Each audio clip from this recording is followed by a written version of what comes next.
नमस्कार दोस्तों, स्वागत है आपका आज के मुख्य समाचार में, जिसमें सबसे पहले और बड़ी खबर मैं आपको बताएंगे कि मोदी और नीतीश की जोड़ी से सबकी हवा टाइट। अब की चुनाव में जीतेगी 225 सीटें, कर्पूरी ठाकुर के बेटे ने किया ऐसा ऐलान। खबर में आगे जिक्र होगा कि काशी में मॉरिशस से डिप्लोमेसी, पीएम मोदी ने किया नवीन चंद्र राम गुलाम का वेलकम। खबर में आगे आपको बताएंगे कि नेपाल में रहने वाले भारतीयों की चिंता करने की जरूरत नहीं, बोले पीयूष गोयल। घटनाक्रम पर सरकार की है पैनी नजर।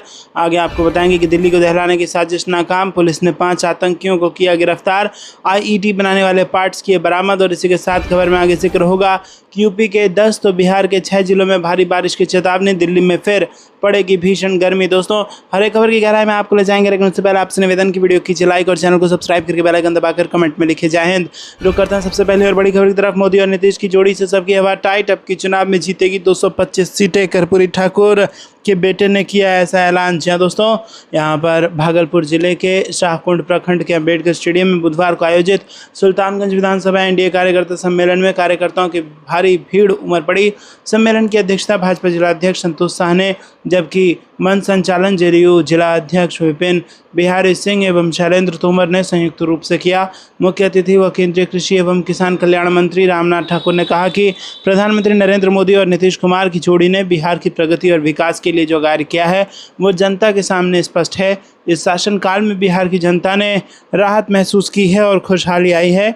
बिहार में हर वर्ग का चहुमुखी विकास हो रहा है। एनडीए सरकार शिक्षा, स्वास्थ्य, सड़क और अन्य सेवाओं में विकास कर रही है और नव युवकों को रोजगार भी दे रही है। रुक करते हैं अगली ब्रेकिंग न्यूज़ की तरफ। काशी में मॉरिशस से डिप्लोमेसी, पीएम मोदी ने किया नवीन चंद्र राम गुलाम का वेलकम। जी दोस्तों, प्रधानमंत्री नरेंद्र मोदी अपने संसदीय क्षेत्र वाराणसी पहुंच गए हैं।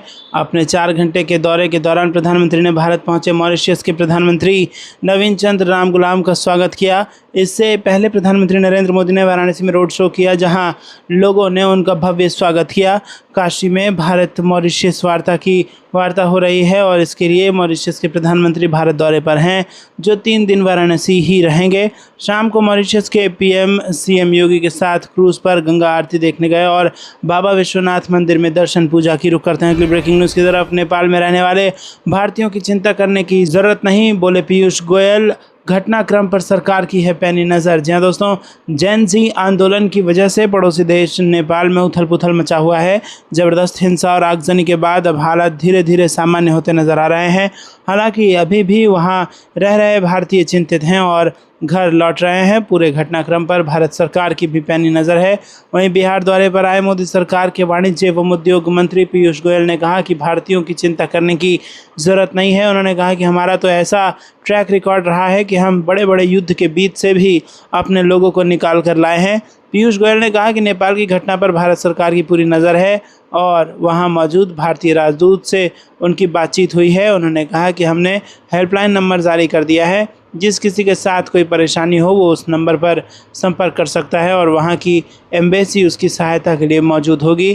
केंद्रीय मंत्री ने कहा कि अपने लोगों को वापस लाने में हमारा शानदार ट्रैक रिकॉर्ड रहा है। युद्ध के बीच से हम अपने लोगों को सुरक्षित निकाल कर लाए हैं। मोदी सरकार के मंत्री पीयूष गोयल ने कहा कि हम उम्मीद करते हैं कि जल्द से नेपाल में स्थिति सामान्य होगी। उन्होंने कहा कि जल्द से जल्द वहां शांति बहाल हो और व्यवस्था पटरी पर लौटे, ऐसे हम आशा करते हैं। हमारी सरकार पूरे घटनाक्रम पर निगरानी रख रही है। हमारे विदेश मंत्री पूरी तरीके से निगरानी रखे हुए हैं और कल ही रात को मेरी वहाँ हमारे राजदूत से बात हुई है। रुक करते हैं कि ब्रेकिंग न्यूज़ की तरफ। दिल्ली को दहलाने की साजिश नाकाम, पुलिस ने 5 आतंकियों को किया गिरफ्तार। आईईडी बनाने वाले पार्ट्स किए बरामद। जी दोस्तों, दिल्ली पुलिस ने एक बड़े आतंकी हमले की साजिश का भंडाफोड़ किया है। जानकारी के मुताबिक पुलिस ने अलग अलग राज्यों में 5 आतंकियों को गिरफ्तार किया है। पुलिस ने आईईडी बनाने में इस्तेमाल होने वाले कुछ पार्ट्स भी बरामद किए हैं। इससे पहले दिल्ली पुलिस के विशेष प्रकोष्ठ, झारखंड के आतंकवाद निरोधक दस्ते और रांची पुलिस ने संयुक्त अभियान चलाकर इस्लामिक स्टेट से जुड़े 2 संदिग्ध आतंकियों को पकड़ा था। वहीं अधिकारियों के अनुसार बोकारो निवासी मुख्य आरोपी अशर दानिश को रांची से गिरफ्तार किया गया। वो इस्लामिक स्टेट से जुड़े एक मॉड्यूल का हिस्सा था और दिल्ली पुलिस की एफआईआर में वांछित था। और इसी कार्रवाई के दौरान एक अन्य संदिग्ध आफ्ताब को दिल्ली से गिरफ्तार किया गया। खबरों के मुताबिक इस अभियान में विभिन्न राज्यों से कम 8 लोगों को हिरासत में लिया गया है और संयुक्त दल उनकी भूमिका की जांच कर रहा है। रुक करते हैं अगली ब्रेकिंग न्यूज़ की तरफ। यूपी के 10 तो बिहार के 6 जिलों में भारी बारिश की चेतावनी। दिल्ली में फिर पड़ेगी भीषण गर्मी। जी हाँ दोस्तों, देश में मानसून की रफ्तार अब कम होती दिख रही है, लेकिन कुछ राज्यों में इसका प्रभाव अभी भी बना हुआ है। मौसम विभाग ने एक बार फिर से 12 सितंबर के लिए यूपी, बिहार, झारखंड, उत्तराखंड से लेकर कश्मीर तक के लिए अलर्ट जारी कर दिया है। इस दौरान लोगों से सावधानी बरतने के लिए कहा गया है। वहीं इस दौरान दक्षिण भारत में भी मूसलाधार बारिश की चेतावनी जारी की गई है। दोस्तों, आपको बता दें कि दिल्ली वालों को अब बारिश से राहत मिलने की उम्मीद है। मौसम विभाग के मुताबिक 12 सितंबर किसी तरह का अलर्ट जारी नहीं किया गया है और दिन में तापमान में बढ़ोतरी होगी, जिससे भीषण गर्मी और उमस का एहसास होगा और रात में 20 से 30 किलोमीटर प्रति घंटे की रफ्तार से हवा चलेगी। यानी कि आने वाले 3-4 दिनों के दौरान इसी तरह का मौसम रहने की संभावना है। उत्तर प्रदेश में 12 सितंबर को एक बार फिर आसमानी आफत लोगों की मुश्किलें बढ़ाने वाली है। मौसम विभाग लखनऊ के मुताबिक सहारनपुर, मुजफ्फरनगर, बिजनौर, मुरादाबाद, बरेली, पीलीभीत, बस्ती, बलरामपुर, गोंडा और बहराइच में भारी बारिश की चेतावनी जारी की गई है। लोगों को इस दौरान सुरक्षित रहने की अपील की गई है। वहीं बिहार में एक बार फिर से मूसलाधार बारिश की चेतावनी जारी की गई है और इस दौरान कुछ जिलों में आसमान में बादल के साथ साथ आकाशीय बिजली, वज्रपात की चेतावनी जारी की गई है। रुक करते हैं अगली ब्रेकिंग न्यूज़ की तरफ। गृह मंत्री ने दी 5 और हवाई अड्डों को fast track immigration trusted traveller programme की सौगात। जी दोस्तों, आपको बता दें कि केंद्रीय गृह मंत्री अमित शाह ने बृहस्पतिवार को 5 और हवाई अड्डों पर fast track immigration trusted traveller programme की शुरुआत की है, जो पूर्व सत्यापित भारतीय नागरिकों और प्रवासी भारतीय कार्ड धारकों की आव्रजन प्रक्रिया को तेज करता है। ये विशेष पहल सबसे पहले जुलाई 2024 में इंदिरा गांधी अंतर्राष्ट्रीय हवाई अड्डे पर शुरू की गई थी तथा 2 महीने बाद इसे 7 और हवाई अड्डों मुंबई, चेन्नई, कोलकाता, बेंगलुरु, हैदराबाद, कोच्चि और अहमदाबाद में शुरू किया गया। बृहस्पतिवार को FTI, TTP लखनऊ, तिरुवनंतपुरम, तिरुचिरापल्ली, कोझिकोड और अमृतसर में शुरू किया गया। दोस्तों, रुक करते हैं अगली ब्रेकिंग न्यूज़ की तरफ। भारतीय नौसेना को मिला made in India 3D surveillance radar, हवा में ही दुश्मन हो जाएगा ढेर। जी हाँ दोस्तों, यहाँ पर आपको बता दें कि टाटा एडवांस सिस्टम्स लिमिटेड ने गुरुवार को स्पेन की कंपनी इंद्रा से टेक्नोलॉजी ट्रांसफ़र की मदद से बनाए गए पहले स्वदेशी 3D ASR लांजा N को भारतीय नौसेना के युद्धपोत पर कमीशन किया है। TASL advance naval 3D air surveillance radar का निर्माण करने वाली पहली भारतीय कंपनी बन गई है। ये उपलब्धि भारत की रक्षा आत्मनिर्भरता की खोज में एक अहम कड़ी मानी जा रही है। इस सिस्टम को स्थानीय स्तर पर असेंबल और एकीकृत किया गया है। रुक करते हैं अगली ब्रेकिंग न्यूज़ की तरफ। सरकार जल्द शुरू करेगा कार्बन कैप्चर, उपयोग और भंडारण मिशन। जी हाँ दोस्तों, यहाँ पर बड़ी खबर आ रही है। सरकार जल्द ही कार्बन कैप्चर, उपयोग और भंडारण मिशन शुरू करेगी। इसमें 50 से 100% तक का प्रोत्साहन दिया जाएगा। कार्बन कैप्चर, उपयोग और भंडारण एक ऐसी प्रक्रिया है जो औद्योगिक स्रोतों और बिजली संयंत्रों से कार्बन डाइऑक्साइड को वायुमंडल में प्रवेश करने से पहले ही कैप्चर कर लेती है। कैप्चर की गई कार्बन डाइऑक्साइड को फिर रसायनों या ईंधनों जैसे कि विभिन्न उत्पादों में उपयोग के लिए इस्तेमाल किया जाता है और समाप्त हो चुके तेल और गैस भंडारों जैसे भूमिगत भूवैज्ञानिक संरचनाओं में संग्रह किया जाता है। इसी के साथ नीति आयोग के सलाहकार राजनाथ राम ने इंडियन चैम्बर ऑफ कॉमर्स द्वारा आयोजित 17वें भारत कोयला शिखर सम्मेलन में कहा कि हम बहुत जल्द CCUS मिशन शुरू करने जा रहे हैं।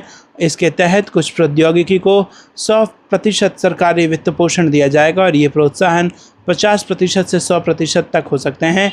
राम ने कहा कि ये प्रोत्साहन उद्योग को कार्बन कैप्चर प्रौद्योगिकी को अपनाने और उन्हें कोयला आधारित ऊर्जा प्रणालियों के साथ एकीकृत करने में मदद करेंगे। रुक करते हैं अगली ब्रेकिंग न्यूज़ की तरफ। सुशीला कार्की से भी खुश नहीं नेपाल की जनता, अंतरिम PM बनाने पर फंस सकता है पेच। जी हाँ दोस्तों, आपको बता दें कि नेपाल में चल रहे राजनीतिक उथल पुथल और जनरेशन Z के विरोध प्रदर्शनों के बीच सुशीला कार्की को अंतरिम प्रधानमंत्री बनाने की चर्चाओं ने जोर पकड़ लिया है। सुशीला कार्की को अंतरिम प्रधानमंत्री बनाए जाने पर स्थानीय लोगों की मिलीजुली प्रतिक्रियाएं देखने को मिल रही हैं। एक स्थानीय नागरिक ने बातचीत में कहा कि सुशीला कार्की प्रधानमंत्री नहीं बन सकती क्योंकि वह पहले ही विवादों में रह चुकी हैं। सुशीला कार्की को लोग पसंद नहीं करते हैं और लोग चाहते हैं कि नई पीढ़ी का कोई नेता प्रधानमंत्री बने। हमारी पसंद बालेंद्र शाह जैसे नेता हैं। एक अन्य नागरिक ने कहा कि हम सुशीला कार्की को प्रधानमंत्री पद पर नहीं देखना चाहते हैं, हम चाहते हैं कि बालेंद्र शाह या किसी नई पीढ़ी के नेता को ये जिम्मेदारी मिले। एक अन्य नेपाली नागरिक ने कहा कि हमारा देश इस समय संकट से जूझ रहा है और हम चाहते हैं कि व्यक्ति से ऊपर उठकर देश को रखना चाहिए। प्रधानमंत्री कोई भी बने लेकिन देश के हित में ही फैसला लिया जाना चाहिए ताकि नेपाली जनता की भलाई हो सके। रैपर से राजनेता बने काठमांडू के मेयर बालचंद्र शाह ने नेपाल में अंतरिम सरकार के नेतृत्व वाले शासन में बदलाव की तैयारी के बीच बुधवार को शांति और धैर्य बनाए रखने की सार्वजनिक अपील की है। आपको कैसा लगता है दोस्तों, कमेंट में जरूर बताइए। वीडियो को लाइक नहीं किया तो लाइक जरूर कीजिएगा। रुक करते हैं अगली ब्रेकिंग न्यूज़ की तरफ। नेपाल हिंसा में हुई भारत की एंट्री, आया पीएम मोदी का पहला बड़ा बयान। जी हाँ दोस्तों, नेपाल की सड़कों पर भड़की हिंसा पूरी दुनिया का ध्यान खींच रही है। पड़ोसी मुल्क में लगी आग को देखते हुए भारत भी चिंतित है। भारत ने पहले ही नेपाल में मौजूद अपने नागरिकों के लिए एडवाइजरी जारी कर दी है। भारत सरकार भी इस पूरे मामले को लेकर बहुत करीब से नज़र बनाए रखे हुए है। भारतीय विदेश मंत्रालय की तरफ से भी इस पर पहली प्रतिक्रिया आई है और अब इंतज़ार प्रधानमंत्री मोदी जी का था। वो भी इस पूरे मामले को लेकर चिंतित नजर आ रहे हैं। प्रधानमंत्री नरेंद्र मोदी ने नेपाल की घटनाक्रम पर चर्चा के लिए सुरक्षा मामलों की कैबिनेट समिति की बैठक की अध्यक्षता की और बैठक में मोदी ने इस बात पर जोर दिया कि नेपाल की स्थिरता, शांति और समृद्धि भारत के लिए अत्यंत महत्वपूर्ण है। मोदी ने कहा कि नेपाल में हुई हिंसा हृदय विदारक है और उन्होंने नेपाल के नागरिकों से शांति की अपील की है। रुक करते हैं अगली ब्रेकिंग न्यूज़ की तरफ। नेपाल के बाद अब फ्रांस में बवाल, सरकार के खिलाफ सड़कों पर प्रदर्शनकारी 200 गिरफ्तार। जी हाँ दोस्तों, नेपाल में हिंसा की आग अभी बुझी भी नहीं थी कि फ्रांस की राजधानी पेरिस भी सुलग उठी है। ब्लॉक एवरीथिंग मूवमेंट के बाद भारी संख्या में प्रदर्शनकारी सड़कों पर उतर आए हैं। पेरिस में हर तरफ आगजनी देखने को मिल रही है। पुलिस ने 200 प्रदर्शनकारियों को हिरासत में ले लिया है। पेरिस में प्रदर्शनकारियों और पुलिस के बीच मुठभेड़ भी देखने को मिली है। प्रदर्शनकारियों ने पेरिस की सड़कें बंद कर दी और कई जगहों पर आगजनी शुरू हो गई है। ऐसे में हिंसा को काबू में करने के लिए पुलिस ने आंसू गैस के गोले छोड़े और 200 से ज़्यादा लोगों को हिरासत में ले लिया है। रुक करते हैं अगली ब्रेकिंग न्यूज़ की तरफ।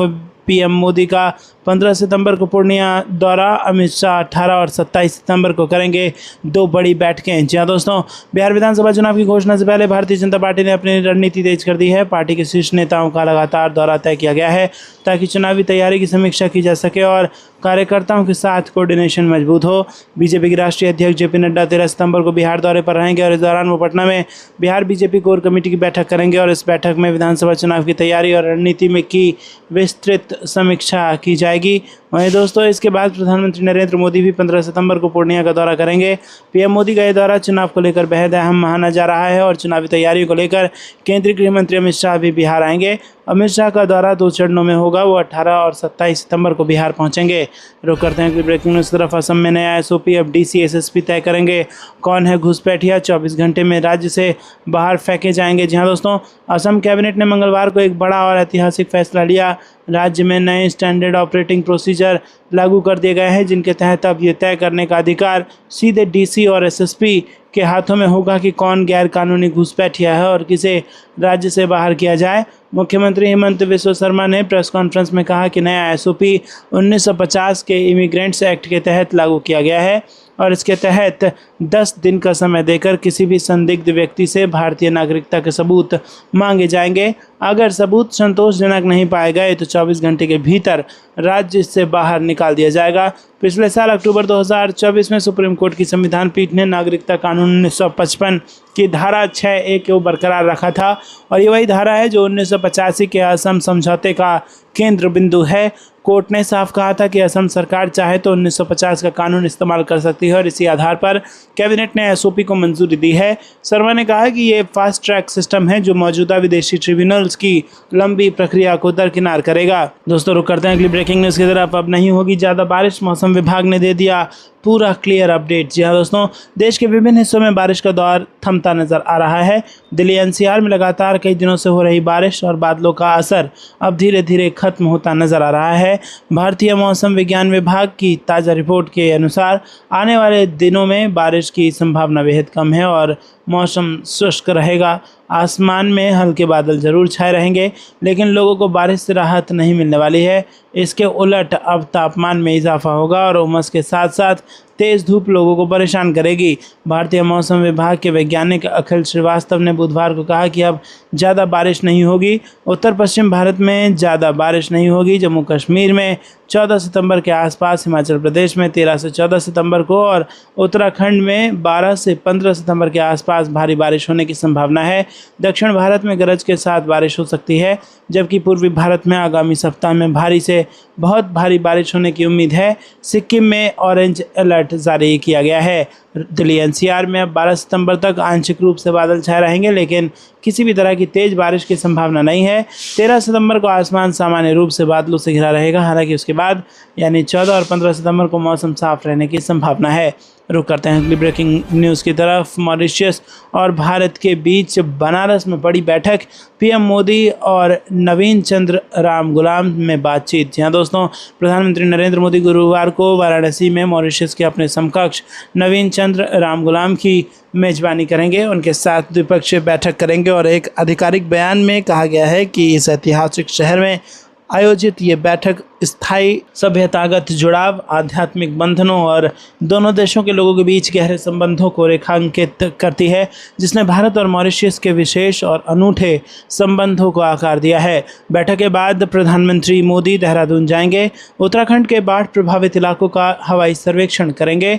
बयान के अनुसार ये अधिकारियों के साथ एक उच्च स्तरीय समीक्षा बैठक करेंगे। राम गुलाम मंगलवार को मुंबई पहुंचे और वो 16 सितंबर तक भारत में रहेंगे। राम गुलाम 9 से 16 सितंबर तक भारत की राजकीय यात्रा पर हैं और बयान में कहा गया है कि अपनी द्विपक्षीय बैठक के दौरान मोदी और राम गुलाम विकास, साझेदारी और क्षमता निर्माण पर विशेष ध्यान देते हुए सहयोग के सभी पहलुओं पर ध्यान देंगे और समीक्षा करेंगे। रुक करते हैं अगली ब्रेकिंग न्यूज़ की तरफ। बिहार में 100 में 60 हमारा, बाकी में बंटवारा। बिहार चुनाव को लेकर केशव प्रसाद मौर्य का बड़ा दावा। जी हाँ दोस्तों, उत्तर प्रदेश सरकार के उप मुख्यमंत्री केशव प्रसाद मौर्य ने इंडिया गठबंधन पर जोर देकर हमला बोल दिया है। केशव प्रसाद मौर्य ने उपराष्ट्रपति चुनाव में एनडीए गठबंधन के उम्मीदवार की जीत के बाद अब बिहार विधानसभा चुनाव को लेकर बड़ा दावा कर दिया। उप मुख्यमंत्री ने कहा कि बिहार में 100 में 60 हमारा, बाकी में बंटवारा है। केशव मौर्य के दावे के बाद यूपी से लेकर बिहार की राजनीति गर्मा गई है। उधर विपक्षी दल बिहार में इस बार इंडिया गठबंधन की सरकार बनने का दावा कर रहे हैं। उप मुख्यमंत्री केशव प्रसाद मौर्य ने कहा कि इंडिया गठबंधन को धधा बताकर एनडीए गठबंधन ने उपराष्ट्रपति का चुनाव 60% से अधिक मतों से जीता है। दुर्भाग्य है कि इंडिया गठबंधन ने इस चुनाव में उस नक्सलवाद को अपना मोहरा बनाया था जिसे यशस्वी पीएम नरेंद्र मोदी की सरकार ने लगभग ठिकाने लगा दिया है। उन्होंने कहा कि राहुल गांधी वाला एनडीए गठबंधन ध्वस्त हो गया है, क्योंकि एनडीए उम्मीदवार को जितना वोट मिलना चाहिए था उससे ज़्यादा वोट मिला है।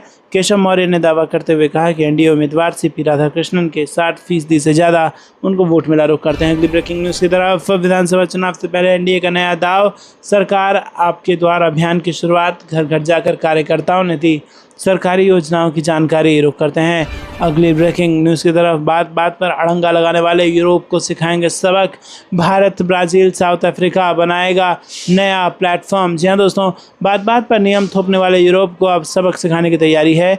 ब्राज़ील, भारत और दक्षिण अफ्रीका जैसे देश मिलकर एक नया अंतर्राष्ट्रीय प्लेटफॉर्म बनाने जा रहे हैं, जहां जलवायु नीति और व्यापार पर खुलकर बात होगी। दरअसल ईयू वनों की कटाई से जुड़े आयात पर रोक और कार्बन टैक्स जैसी सख्त नीतियां लागू कर रहा है, जिससे विकासशील देशों के व्यापार पर असर पड़ रहा है। इससे निपटने के लिए ही नया मंच बनने जा रहा है।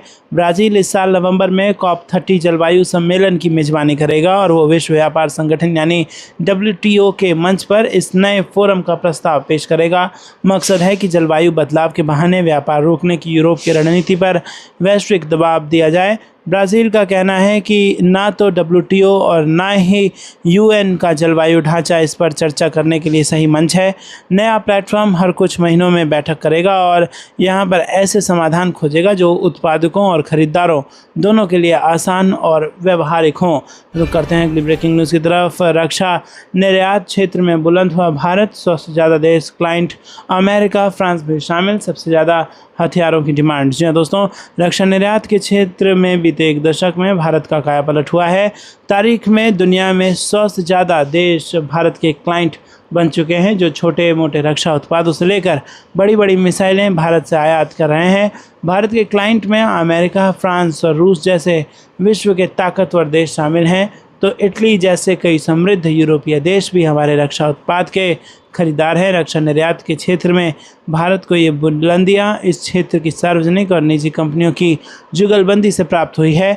भारत में बने कुछ रक्षा उपकरण और हथियार दुनिया के देशों की सेनाओं के बीच काफ़ी पसंदीदा बनते जा रहे हैं। आपको एक लगता है दोस्तों कमेंट में जरूर बताइए। वीडियो को लाइक नहीं किया तो लाइक जरूर कीजिएगा। करते हैं अगली ब्रेकिंग न्यूज़ की तरफ। भारत के 15वें उपराष्ट्रपति बनेंगे सीपी राधाकृष्णन, 452 वोट पाकर जीता चुनाव। जी हां दोस्तों, उपराष्ट्रपति चुनाव के नतीजों का ऐलान हो गया है। एनडीए के उम्मीदवार सीपी राधाकृष्णन ने इस चुनाव को जीत लिया है और इसके साथ ही वो देश के नए उपराष्ट्रपति बनने वाले हैं।